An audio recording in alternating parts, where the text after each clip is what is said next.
বুঝলি বোন, আমার যে বান্ধবীটা আছে না, যার নাচ করতে পারে না, এই কিছুদিন আগে দিল্লি গেল, আবার এই সার্টিফিকেট তুই চুপ পেয়েছে। কর। নাচ নাচ আবার কি ভাই? আমারও না, আমিও নাচতে পারি। নাচ আবার কোনো ব্যাপার? আমার ডিগ্রি আছে, তুই জানিস? তুই নাচ নাচ শিখলি বলছিস। কবে?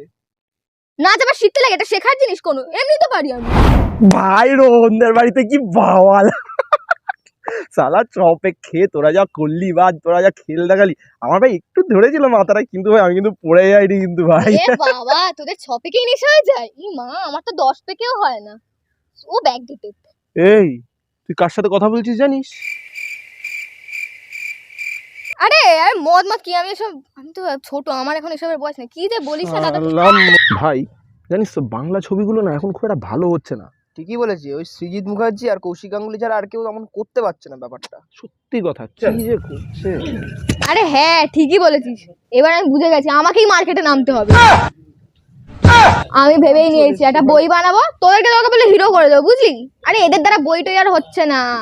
আমি যখন তুই একটু বস আরে এখানে, বলতে দে। তুই একটু বস। আরে বইয়ের নাম হয়ে গেছে শিরতলায় বিড়ির ঠিক আছে, দোকান। বস, আমরা একটু আসছি। আরে আরে কি